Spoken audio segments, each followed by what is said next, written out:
hemos logrado integrar con éxito a las tribus nativas de California, incluyendo a la tribu Chumash, como súbditos del Imperio Mexicano. Además, tras sofocar las rebeliones en Texas y aceptar a las tribus nativas allí, solo queda un lugar por pacificar. Se trata de la tribu Comanche en Nuevo México. Una vez que estabilicemos esa región, podremos finalmente asegurar el control de los vastos territorios del norte de nuestro imperio. Aunque no necesito gestionar todo personalmente, la fuerza del Imperio Mexicano sería suficiente para resolverlo sin mayores problemas. Al final, ganaremos, pero sufriremos pérdidas mucho mayores de las esperadas durante el proceso. No son enemigos que podamos derrotar de una sola vez. Al igual que los Estados Unidos en la historia original, también sufriremos grandes bajas. El rencor acumulado afectará no solo a los soldados, sino también a los civiles que no participan directamente en los combates. No podremos evitar un derramamiento de sangre, pero no quiero exterminarlos a todos. En los libros de historia de México que leí en mi vida anterior, había capítulos dedicados a los comanches, detallando los daños que causaron al Imperio Mexicano durante la década de 1830 a 1840. Más de 2.600 mexicanos murieron en decenas de incursiones y se robaron más de 100,000 cabezas de ganado. La situación es completamente diferente a la de la tribu Chumash. Si bien los Chumash luchaban por vengarse de la opresión y recuperar su libertad, los comanches eran más bien una sociedad nómada dedicada al saqueo. No será fácil resolver este conflicto como lo fue con los Chumash. Es muy probable que los comanches ya dominen la guerra de guerrillas. Los comanches no son enemigos fáciles, son mucho más poderosos que España. Se estima que, en esta época, su población era de entre 30,000 y 40,000 personas, con al menos 10,000 guerreros a caballo, dominando una vasta región conocida como Comancheria. Incluso hay registros de los comanches derrotando al ejército estadounidense en varias ocasiones. No será una guerra corta. Habrá que luchar en decenas o incluso cientos de batallas, pero tampoco podemos dejarlos sin enfrentar. Debemos actuar antes de que sigan fortaleciéndose y lleguen a su apogeo. Los comanches, que habían estado expandiendo su poder desde principios del siglo XIX, alcanzaron su máximo esplendor en la década de 1840. Algunos estudiosos ven esta época de la Comanchería como una especie de reino nómada. Busqué a Agustín I. Padre, hemos resuelto los problemas con los indígenas en California y Texas. Ahora es momento de pasar a la siguiente fase. ¿Te refieres a la tribu Comanche? México ya era consciente de la existencia y el poder de los comanches, especialmente porque varias aldeas del norte habían sido saqueadas por ellos. Si para someterlos necesitaremos una fuerza considerable. Eso es lo complicado. Aunque el ejército está bajo mi mando, la declaración de guerra necesita la aprobación del Congreso. Si movilizamos un ejército de esa magnitud, sin su consentimiento, podría haber una fuerte oposición. Necesitamos un ejército al nivel de una guerra real. En la historia, este conflicto fue conocido como la Guerra Comanche-México en 1821-1845. No fue una guerra decisiva que determinara el destino del país, pero duró 24 años. Y no terminó porque México ganó, sino porque Estados Unidos arrebató el territorio. Además, estuvo acompañada por la Guerra Texas-Comanche en 1820-1875.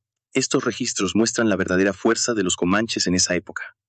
A lo largo del conflicto con México y Estados Unidos, los comanches lograron mantener su poder hasta que finalmente fueron derrotados por un ejército estadounidense mucho más fortalecido en 1875. Si vamos a enfrentarlos, no podemos hacerlo con una fuerza mediocre.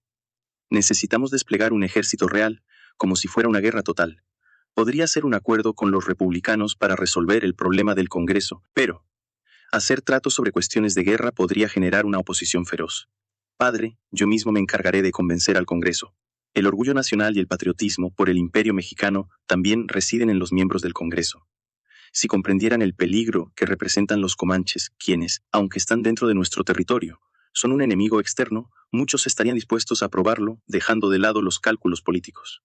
Y si no funciona, siempre puedo recurrir a los acuerdos. Está bien. Prepararé la reunión pronto, así que empieza a escribir tu discurso. Sí, padre. Agustín I emitió una convocatoria al Congreso. Todos los diputados asistieron al Congreso. Aunque se había emitido una convocatoria oficial, nadie llegó tarde al enterarse de que el príncipe heredero iba a dar un discurso. Murmullos llenaban la sala. No se había informado sobre el tema del discurso, por lo que todos especulaban acerca de lo que podría tratarse. ¿Habrá inventado algo nuevo? ¿Por qué lo anunciaría en el Congreso? Yo creo que propondrá un nuevo plan de desarrollo territorial.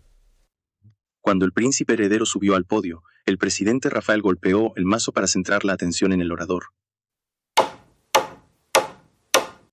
Respetados miembros del Congreso, hoy vengo a hablarles sobre la problemática que representa la gran tribu indígena Comanche, que se encuentra dentro de nuestro territorio imperial. Después de haber estabilizado California y Texas, el único lugar que aún escapa al control de nuestro imperio es el centro del territorio norte, es decir, Nuevo México. Sin embargo, la tribu Comanche en Nuevo México no es un enemigo fácil. Esta tribu nómada, que sigue a los bisontes por las vastas llanuras, se estima que tiene una población de 40,000 personas. Hice una pausa en ese punto, dándoles tiempo a los diputados para asimilar la información.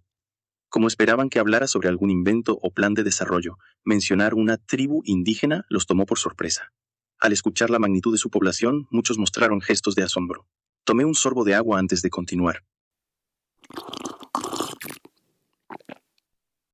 Su fuerza militar se compone de al menos 10,000 jinetes, la mitad de los cuales están armados con rifles. Como algunos de ustedes sabrán, recientemente ha habido frecuentes incursiones de los comanches en pueblos de Texas y del norte de nuestro imperio. Nos han robado alimentos, ganado e incluso personas. Si los dejamos actuar, las incursiones se volverán cada vez más frecuentes y atrevidas, y su poder seguirá creciendo, enfrentándonos a más de 10,000 jinetes armados. Lo que propongo hoy es que eliminemos esta amenaza ahora, antes de que se fortalezcan aún más, y así eliminemos cualquier peligro futuro. Con esas palabras terminé mi discurso. Los miembros de la facción imperialista aplaudieron enérgicamente, mientras que los de las facciones terrateniente y republicana se mostraban más divididos, algunos aplaudiendo y otros permaneciendo en silencio. El presidente Rafael tomó la palabra. Su Alteza, ¿podría hacerle algunas preguntas? Por supuesto, adelante.